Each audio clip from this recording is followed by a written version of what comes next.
Welcome to Grounded Not Divided, a podcast about leaders who are getting important things done in the real world. I'm Matt Burgess. My guests on this show all have hard-won real-world experiences. Experiences that shed light rather than heat on society's most vital issues. Today's episode is the second in a two-part series on bright spots in K-12 education. In the previous episode, I talked to Karen Bates about the Southern Surge successes of Mississippi, Louisiana, Tennessee, and Alabama in K-12 reading. In this episode, I talked to Canadian educator and researcher Paul Bennett about the success story of Quebec in K-12 math. Quebec has consistently led North America in K-12 math outcomes. What's behind that success? And what can school systems in other places learn from it? Paul Bennett is certainly the right person to ask. He is one of Canada's leading thinkers on K-12 education. He is founder of Schoolhouse Consulting and director and lead researcher of the Schoolhouse Institute. He is also chair of Research Ed Canada, senior fellow at the Macdonald-Laurier Institute, and adjunct professor at St. Mary's University in Halifax, Nova Scotia. He is the author of many reports and articles, as well as the 2020 book, The State of the System, a reality check on Canada's schools. Before becoming a researcher, he had a 35-year career as a teacher, vice principal, headmaster, and elected school board trustee in some of the top schools in Ontario, Quebec, and Nova Scotia.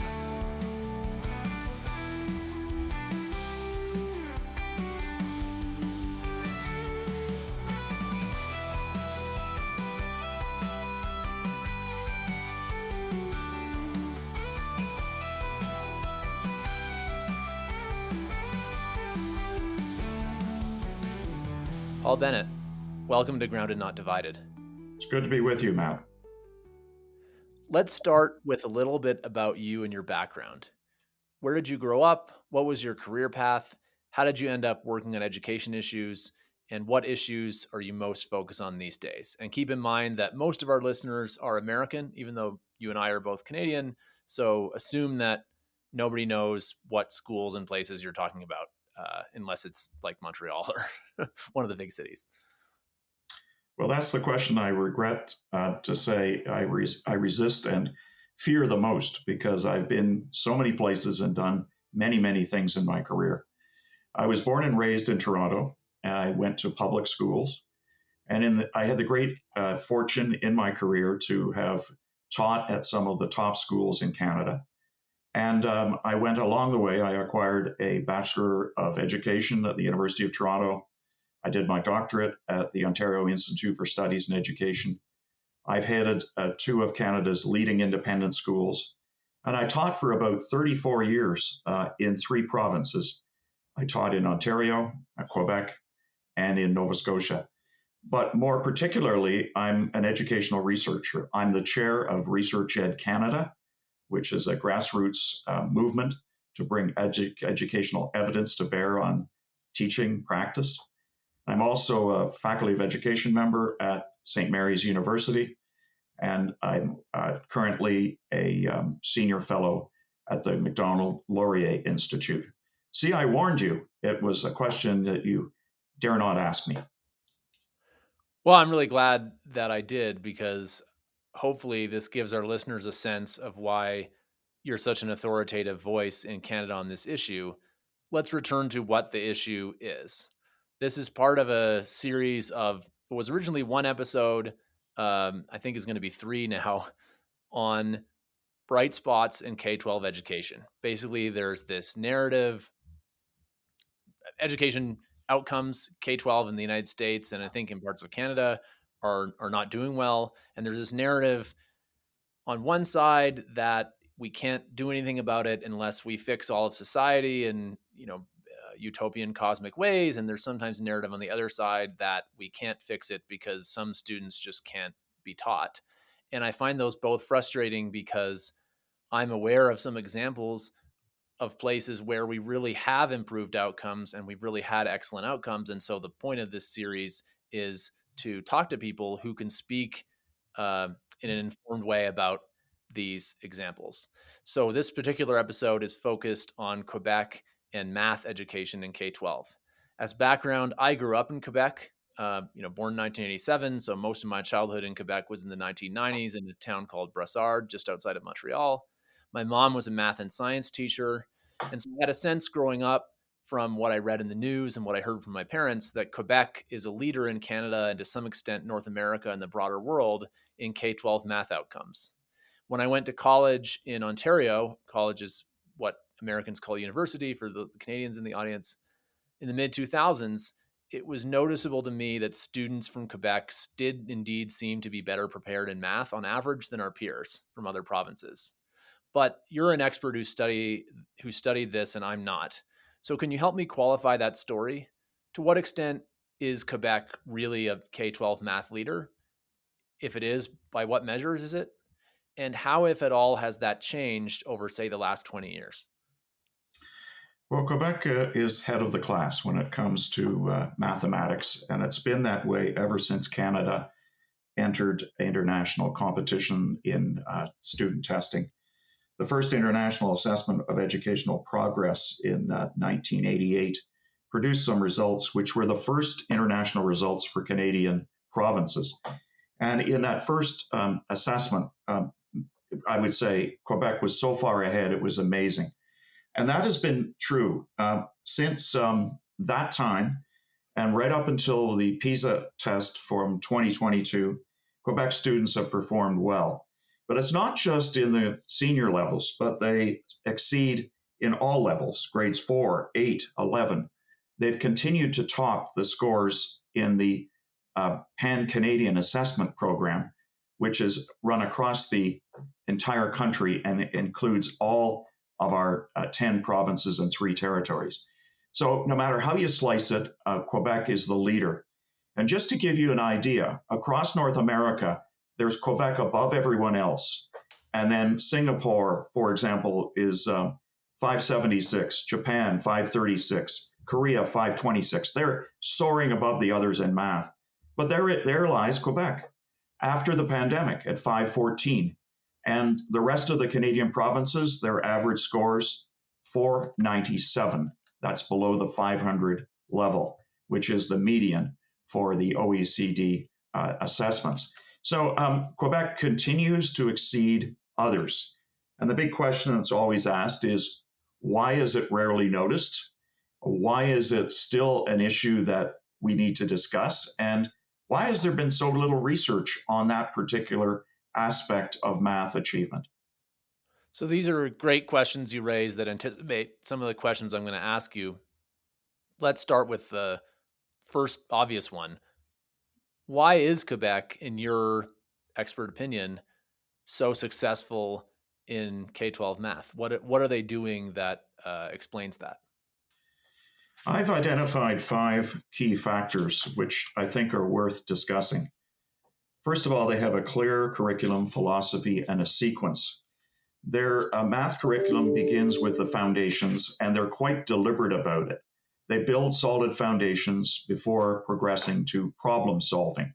They don't throw students into problem solving before they're ready. Secondly, when you look at their math curriculum, you find that it's far superior in many ways. There are fewer topics that are covered when you compare it with, say, British Columbia or other Canadian provinces. The other thing that's interesting is senior mathematics courses end with exams, and they haven't been deviated from that. And they expect prescribed knowledge, and they definitely expect more of students. A third factor is there's more extensive teacher training. And when you look at their faculty of education programs, math teachers take as many as 225 hours of university courses in math education. In other provinces, they can take as little as 39 hours in math. Teacher-guided or didactic instruction has been one of Quebec's specialties, and that prepares students better, I think, for these higher stakes tests. Secondary school examinations have all but disappeared across North America. And it's important to note that Quebec was the last province to phase out final exams. They still have 3 of them, but it does put more emphasis, Quebec, on final exams and ministry examinations than any other jurisdiction that I'm aware of.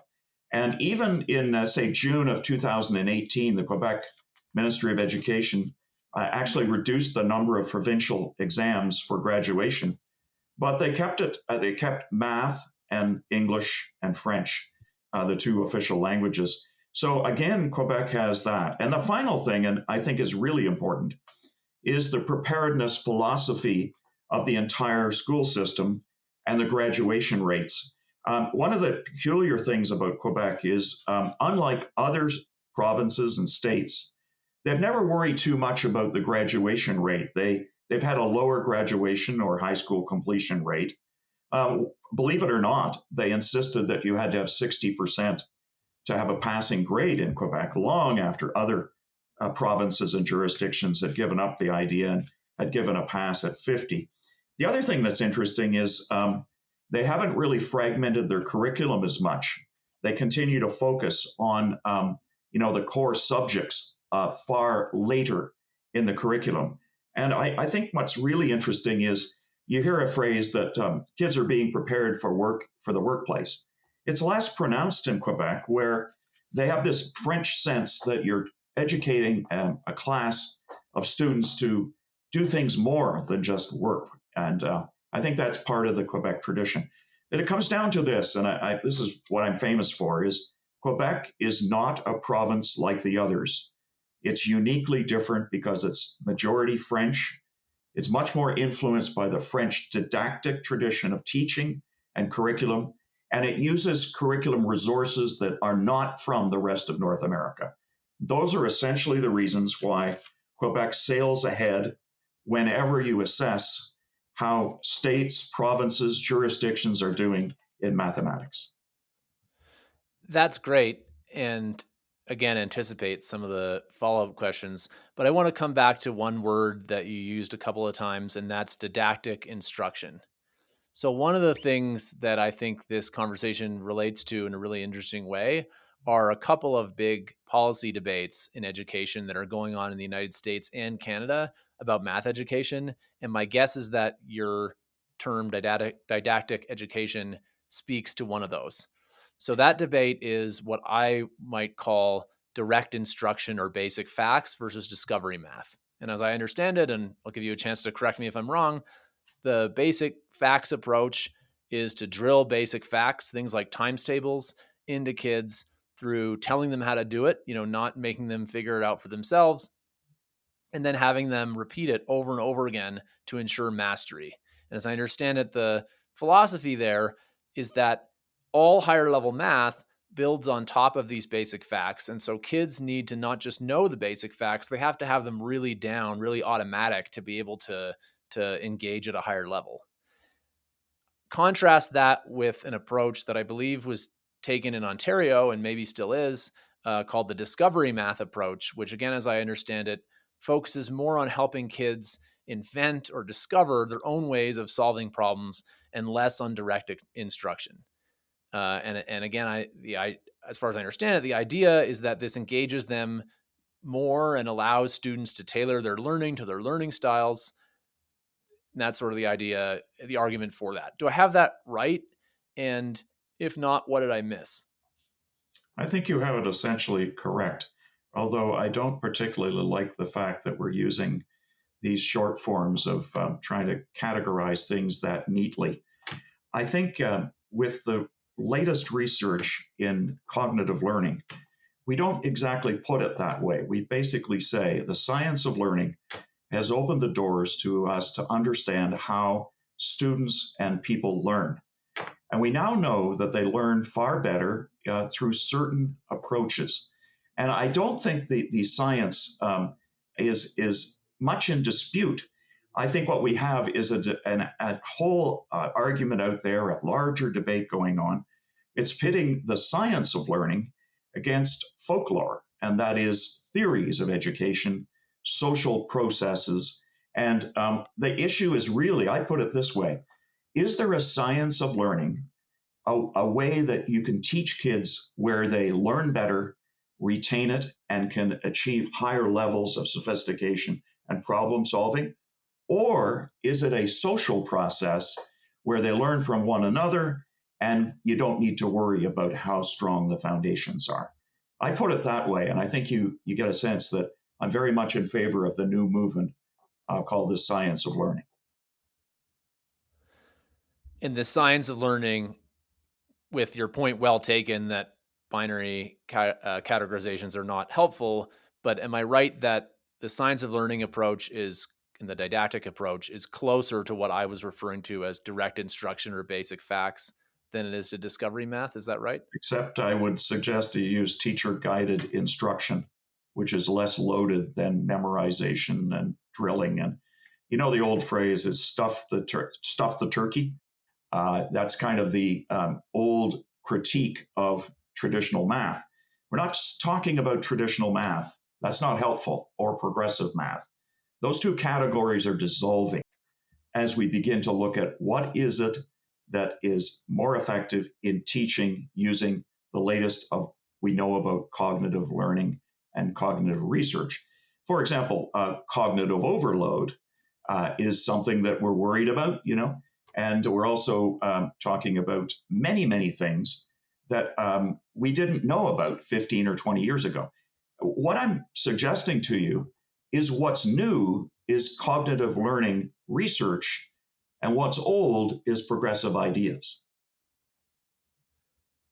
Fascinating.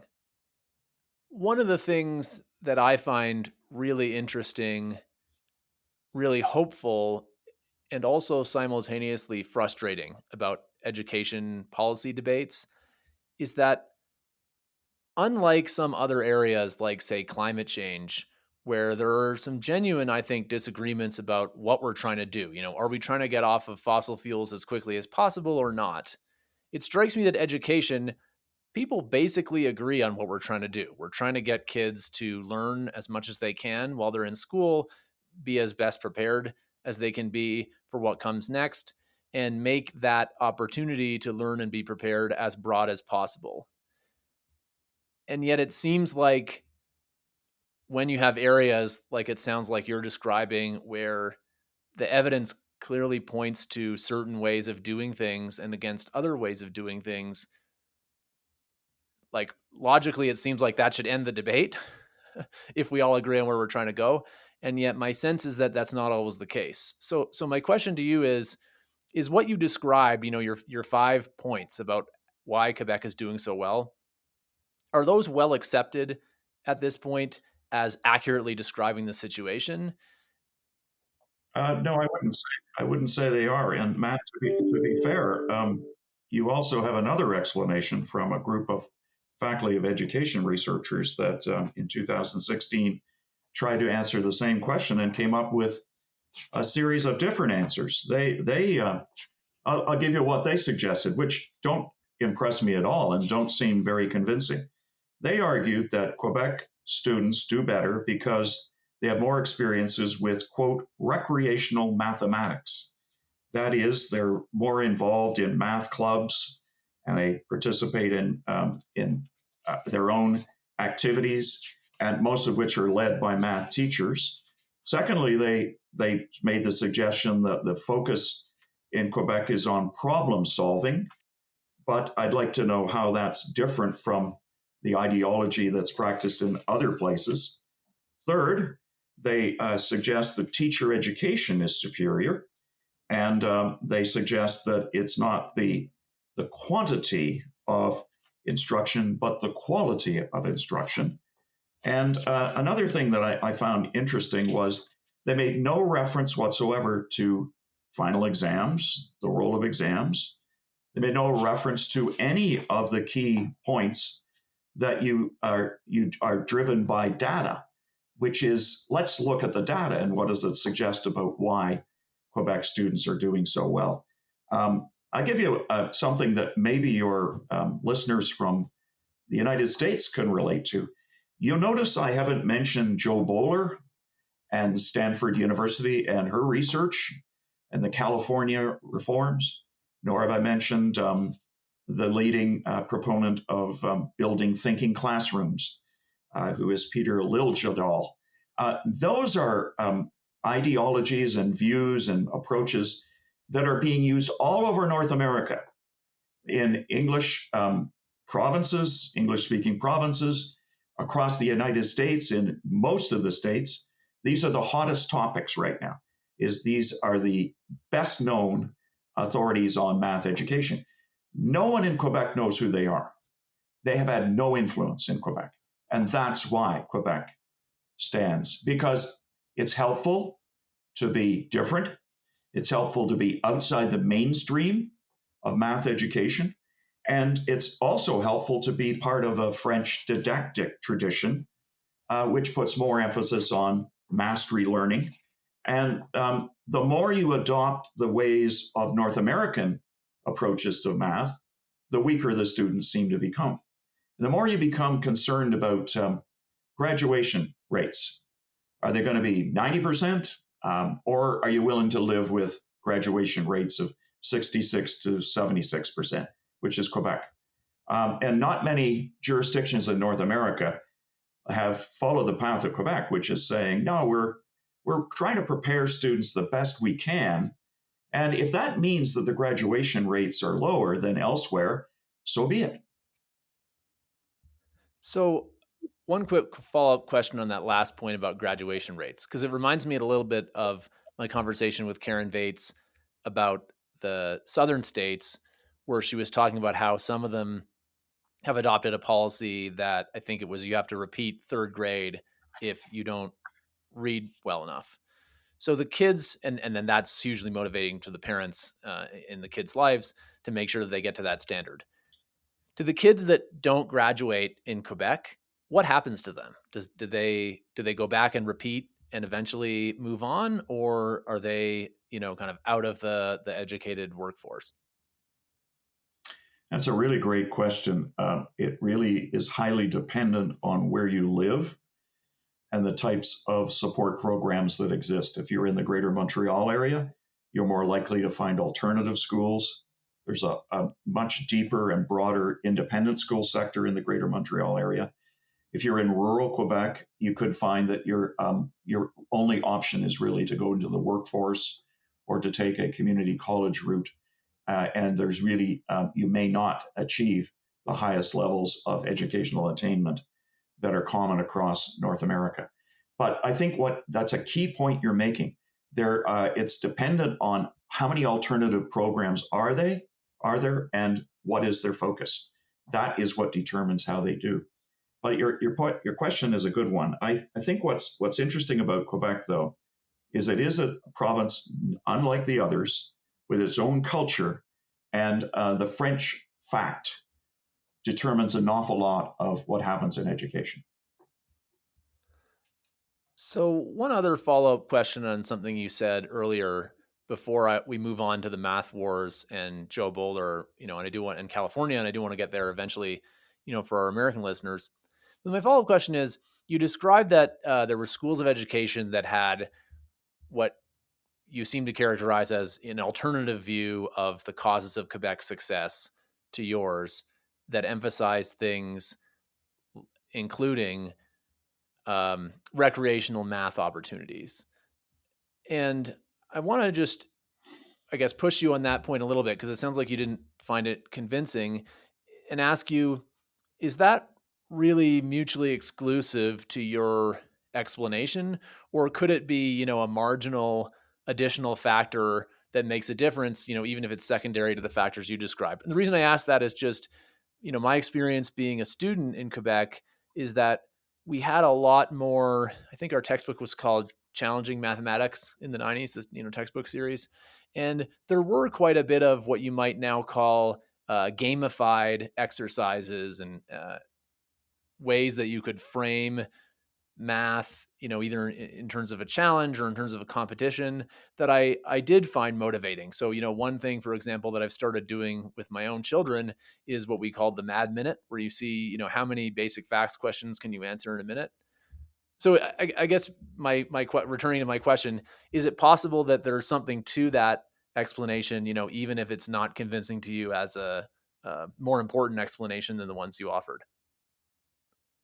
I may not have explained that article well enough. That article's premise is one that's questionable. It's that Quebec is not a paradise when it comes to math, and many of the things that have been written about the superiority of math are need to be questioned, and that there are a few things that Quebec teachers do that make a difference. But it also makes the curious point that it has everything to do with Quebec students more than maybe the teachers, which I find bizarre because that stands in the face of what we know about math education. And it's that students generally are more dependent on teachers in math because they can't rely on their parents. And they generally need much more support in moving to higher levels in math. So I think teaching is important, and that's why the didactic tradition in Quebec is paramount. But the thing that was amazing to me about this article was the most obvious reasons they didn't cite. Interesting. So just one more follow up then on that last point. You said that this article argued that the something about the Quebec students was important. What is it about the Quebec students? Is it something about their demographics, their socioeconomic background, or something else in their telling? I think it was just that students deserve credit for achieving the higher levels of achievement, and we could I do see. well to focus on what they've done. And it may be that they have, a better work ethic, that they are actually driven more to exceed in academics. I didn't notice it quite that much, but it's true. One of the points you make about the math wars is there's a lot of smoke screens and a lot of things that are thrown up, and people are hiding behind ideological positions. And I always say, show us the evidence and support your presentation with some concrete evidence. And when you don't see it, you say, well, I guess that's just people that are voicing views that aren't really soundly rooted in evidence or research. So let's go to the math wars now. As far as I understand, there's two big aspects to the debates that we call the math wars in the United States. So one is about curriculum, and in particular recently things like culturally conscious curriculum, and the other is about tracking. And so I want to start there with tracking. And by tracking, just for those listeners who are not versed in this topic, what I mean is allowing kids who are more advanced, usually in middle or high school, to sort themselves into more advanced classes, and then have kids who are more behind take less advanced classes. And as I understand it, and please correct me if I'm wrong, the main arguments for tracking is that each student gets a learning experience tailored to their level, and more advanced students get the opportunity to get started on key content like calculus and linear algebra that they're going to need if they want to go on to higher level science and math programs in college. Whereas the main arguments, as I understand it, against tracking relate to inequality. Basically, the idea is that students that are tracked into lower level math tend to statistically disproportionately come from socioeconomically disadvantaged backgrounds, and the tracking sets them even further behind their peers permanently, and thereby contributes to widening achievement gaps along socioeconomic lines. And then I think there are secondary concerns about stereotyping. So for example, um, maybe because on average students from lower socioeconomic status backgrounds end up in less advanced math classes under tracking, might there also be stereotyping where more talented kids from disadvantaged backgrounds get disproportionately mistracked or erroneously tracked into these lower level math courses, again compounding the inequality? So do I have that right as sort of the frame of the debate, and what's your take? That's generally how it's framed, but again, there's new research to suggest that we need to reframe that debate. And I have been very influenced by what is called upward scaffolding, and that's a different approach to this. And I'll throw this out because you're interested in some innovative ideas to break the logjam and maybe start talking about it in new ways. What is interesting is there's differentiated learning is kind of what has come to the fore, and it's been debated everywhere. But the issue is just how do you differentiate classes? How do you divide them? How do you stream students? That's the way it's phrased in parts of Canada. And instead of just talking about, ordering them into different levels of ability or capability, why don't we talk about how we can raise them all? Why don't we stretch them all? Why don't we challenge them all? It's called upward scaffolding. It sounds like your scaffolding approach is not talking about keeping the kids together in the same class and giving them different stuff to do. It sounds like it's challenging everybody to basically raise themselves to the level of the most advanced kids. Is that right? There are two approaches to what you're suggesting here. One is to stream students into ability levels by grade and to have particular courses that are geared to their levels of ability. Then there's the question of within a class, do you differentiate learning according to the ability levels of kids? And in each case, you've got a choice to make. Do you challenge all students and try to raise all boats? Or do you actually try to meet them where they are and in some ways perpetuate the levels that they came to you at? So the students that are the most capable when they first meet you, they're likely to be the most capable and do the most challenging activities and achieve the greatest. And those that are struggling, you will probably help them a little bit, but you won't be focusing on them because your priorities lie elsewhere. That's the great problem with streaming, is some get left behind. What I'm suggesting is a challenge approach where we scaffold upwards, and that is the overall framework that we approach both of those problems. So let me ask a little bit of a challenging follow up there. And the crux of it is there a limit to where you can do that? So, for example, on the one hand, what you're describing reminds me a lot of one of my brothers was in, just due to the teacher shortage, a 4 or 5 split class in fourth grade, and basically ended up learning fifth grade math in fourth grade, and it was totally fine. And he ended up skipping fifth grade as a result. So that's sort of an example of where I think your model clearly works. But then I'm also reminded of teaching, higher level math concepts to college level environmental studies students in my previous job at University of Colorado Boulder, where you've got, some students that have taken differential equations and some other students who haven't seen any algebra since middle school and barely remember how to do it. And it could be that I'm just not a good enough teacher, but I could never figure out a way to reconcile, to challenge both of those groups without basically giving main assignments that were mostly appropriate for the larger body of students that didn't have a ton of calculus, for example, and then throwing in bonus questions and things like that to challenge the higher level students. So I guess my question is, am I doing it wrong, or is there a limit to when this teach to the top approach works in terms of how far apart the students are when you get them? What I was suggesting, the Teach for the Top approach, is really designed for up to about grade 9 or 10, I see. which is the bulk of the curriculum and teaching pedagogical experience or the journey of students.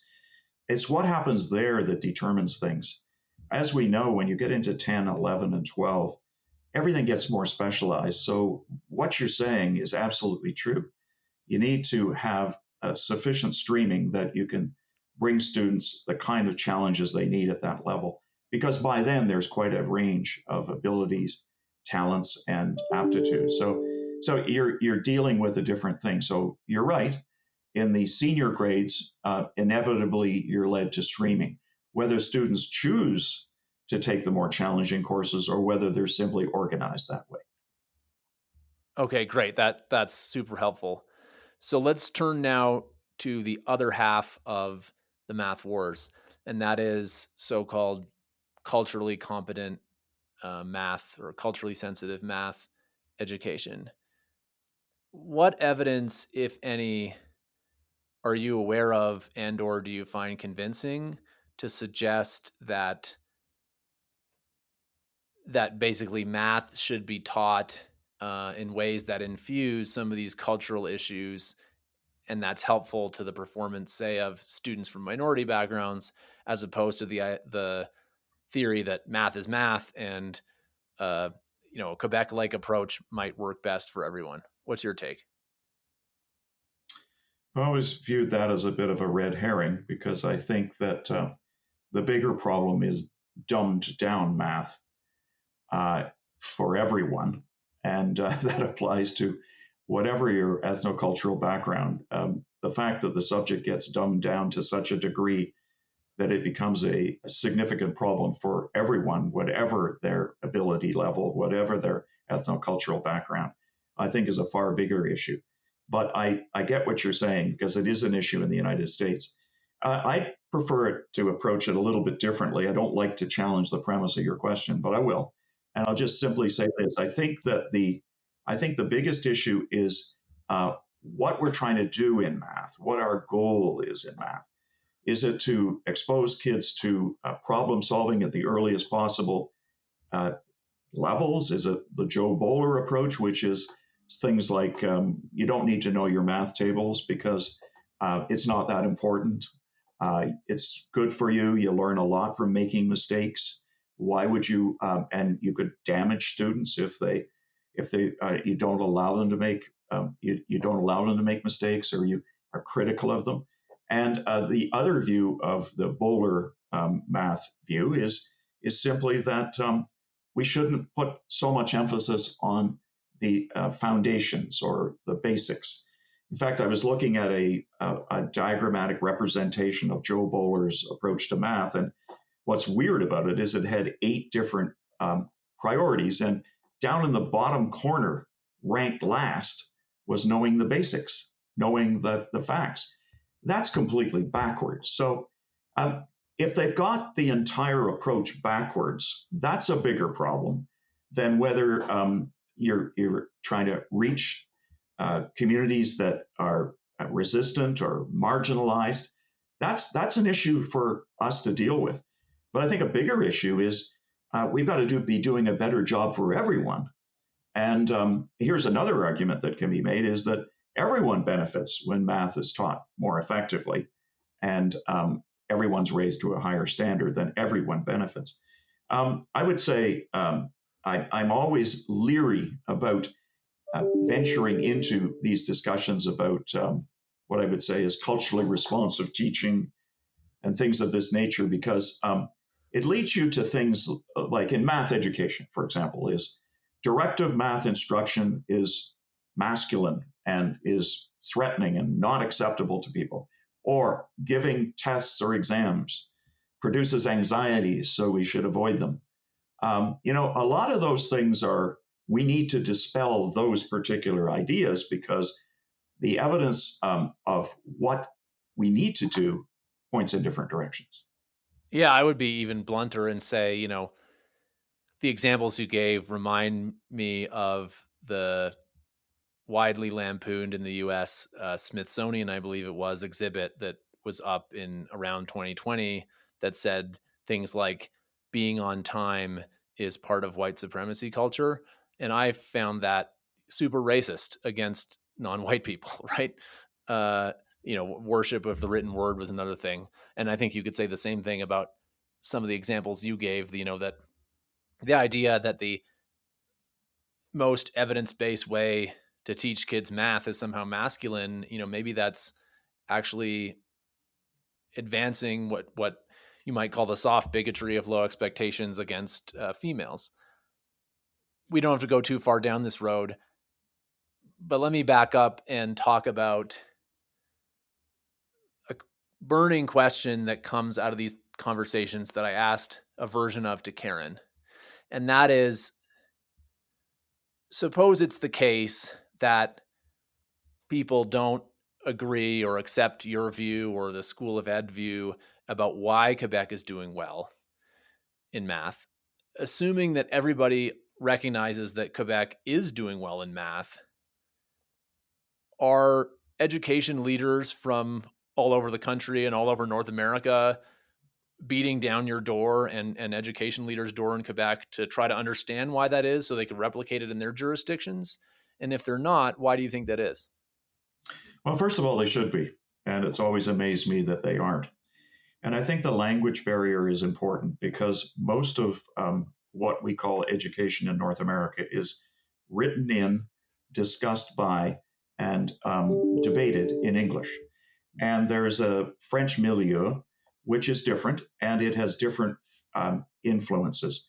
And there's a different culture of education, as you well know, having lived there. So there are two solitudes when it comes to all things, but particularly in the case of math. One of the bizarre things I found about that other article I referred to earlier was they thought that Finland was somewhere that Quebec should look if they wanted to improve their math scores or improve their math education. That's the most bizarre thing I've ever heard of. So why is that wrong? Just because most of our listeners are not into the inside baseball here. Well, essentially this, that you pick a school system that has a philosophical orientation similar to your own personal views, and you use that as the basis for picking up ideas. And it's preposterous because in the case of math, you should be looking at Singapore, Korea, and Japan. Why wouldn't you? Why would you look at Finland? Is because Finland is more like progressive North America.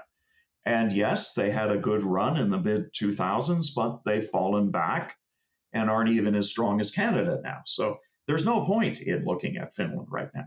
So just to put a fine point on it, again, because most of our listeners are not nearly as knowledgeable in this as you are, it sounds like you're saying we should look to whoever's doing the best, regardless of what their philosophy is and how different or similar it is from ours. And countries like Singapore and Korea are the ones that are doing the best. Is that right? Yes, and Poland, and there are a number of others, Estonia. There's more to be gained from them. But I'll say this, why would you go that far when you can just look at Quebec? Quebec deserves more credit and more attention. And if your podcast helps that, don't plan your next educational tourism trip to Finland, which is usually was the normal thing. There should be a lot more educational tourism to Quebec, and be sure to take a French translator. So that's great. First, just as an aside for our listeners, the next place we're going to go in this series of episodes is not Finland, it's Tennessee, where we're going to talk about the issue of charter schools and school choice and the debates around that in the United States, and how that relates to some of these other issues we've been talking about. But returning to Quebec, you said come to Quebec with a translator. I think this maybe gets at my question, which was a couple of times during our conversation, you've said things that sound to me like Quebec just has a different culture. It's influenced by the French in a way that the rest of North America is not. And I think some listeners will hear that and think, well, okay, good for Quebec, but we couldn't possibly replicate it. And then when I hear your specific, reasons why Quebec is doing so well, I maybe hear some French influence in the history, but there's no reason why an English jurisdiction couldn't do the things that you're recommending. And in fact, I went to English school, in Quebec for most of my life, and so I know that they do that.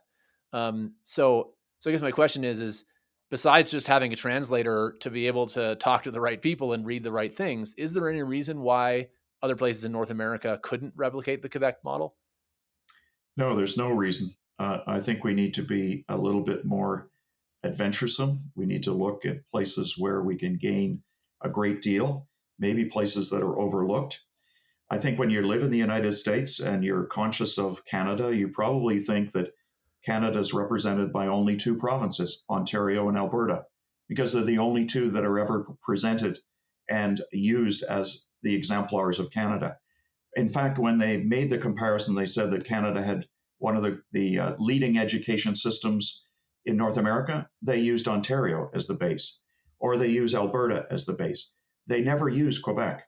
And I think it's a shame because a lot of the comparisons don't involve math. As soon as you include math and you start thinking, well, that's a key part of preparing students, then you have to go and consider Quebec because there's a lot to be learned from their whole overall approach.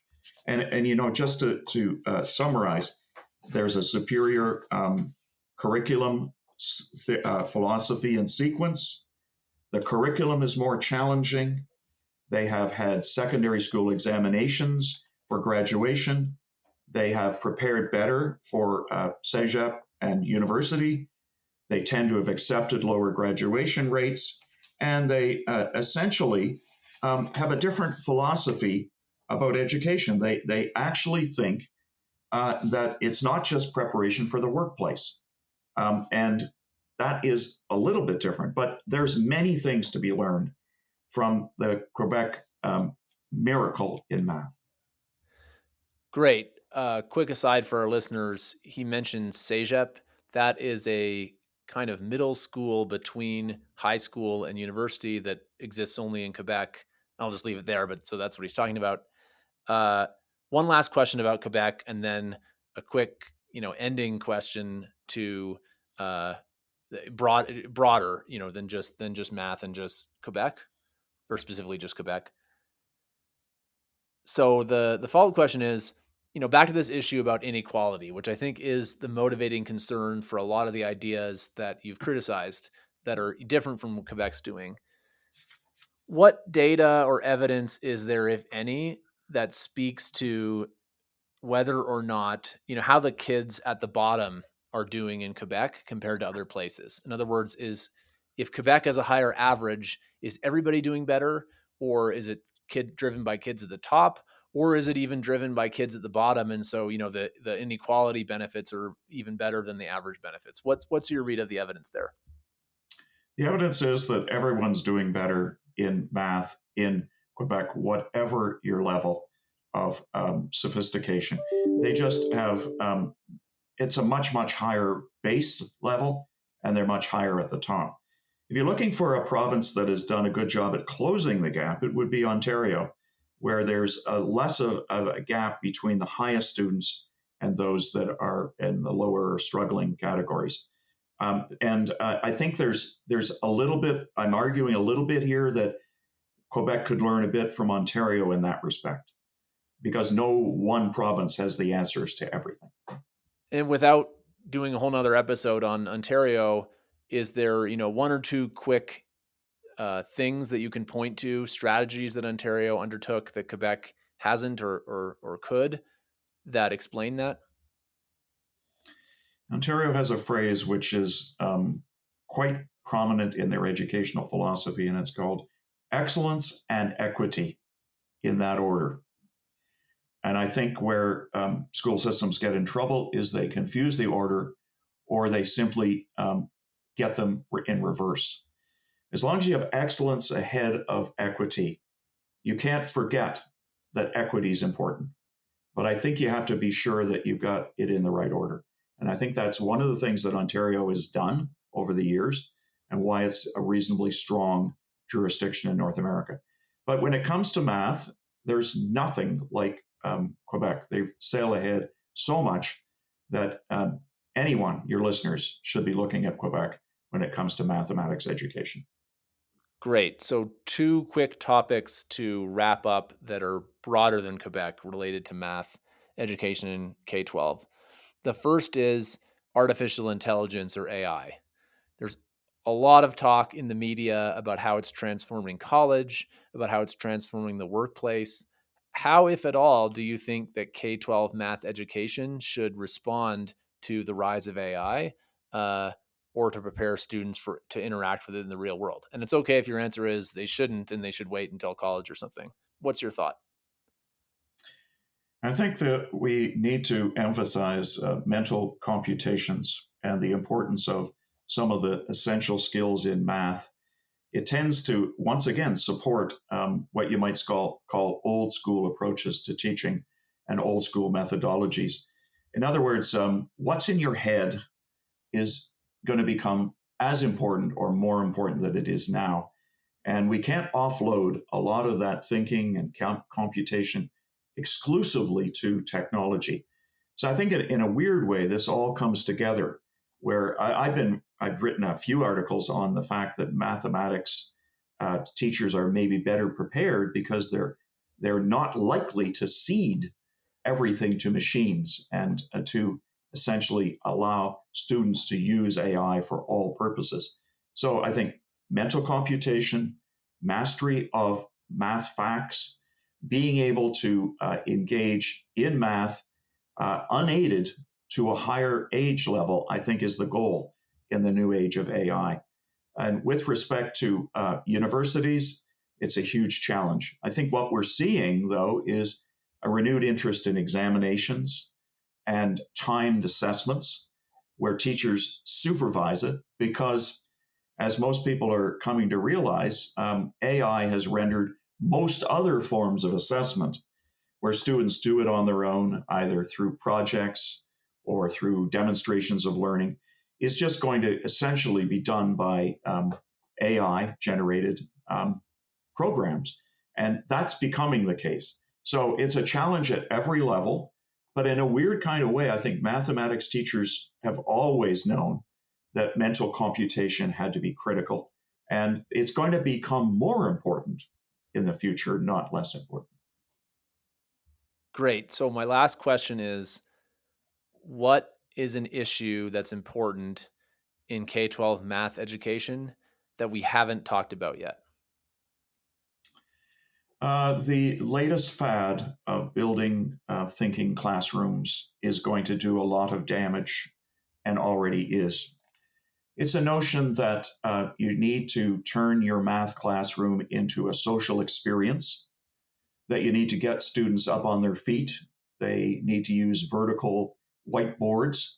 They need to work out all the answers, and teachers need to recede and give students activities and let them go and solve them on their own.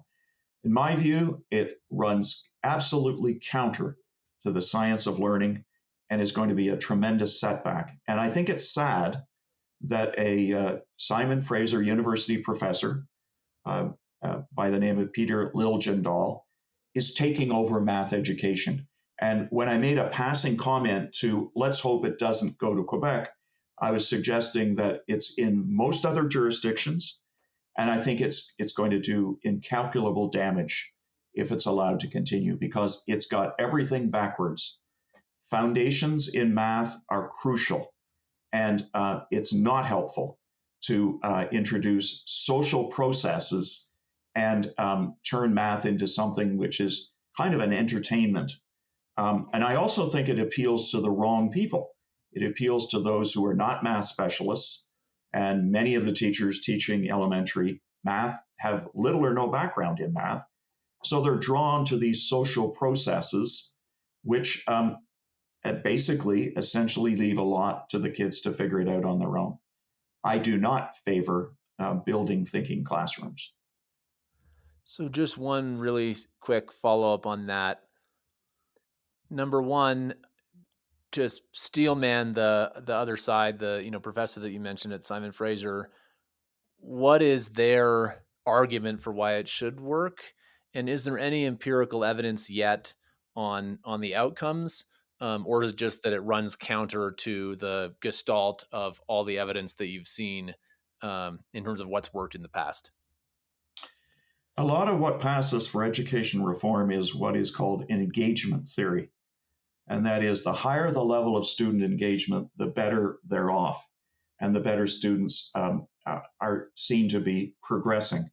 But we're talking here about what they can do, whether they can complete math activities, get successful answers, perform well. So, in direct question, Peter Liljendahl, who's the man behind building thinking classrooms, he's been asked, where's your evidence? And what he produces is evidence that teachers who are skilled in building thinking classrooms think it improves student attitudes, that kids seem to enjoy math better, but they haven't been assessed as to whether they're doing math any better or whether their standards have improved. In fact, there's evidence that's starting to emerge that it's negligible difference on math scores, and probably is it net positive? I'm not sure. It's definitely not something that all schools should be jumping on as a bandwagon. Okay, great. Thanks for clarifying that. I think we've come to the end of our time, but I just want to say thanks. I've learned a ton, and I grew up in Quebec, so I can only imagine how much our listeners have learned. I think the point that you made, that everybody should be talking to leaders in Quebec about what they're doing right and trying to learn from them, is super important. And I don't want to accidentally fill up your social calendar, but I hope that folks listening and from all around the United States and Canada who want to learn more contact you if you're amenable to that. Is there a way that they can contact you? Yes, I'm a director at Schoolhouse Consulting in Halifax, Nova Scotia, and I'm easy to follow on Twitter. I'm EduChatter, and I have EduChatter blog, which is the top ranked education blog in Canada. So just look me up, Paul W. Bennett, and I'm chair of Research Ed Canada. I'm relatively easy to find. Great. And I'll add links to all those things in the show notes. Paul Bennett, thanks again for coming on Grounded Not Divided, and we'll see you next time. Thanks for all your great work, Matt.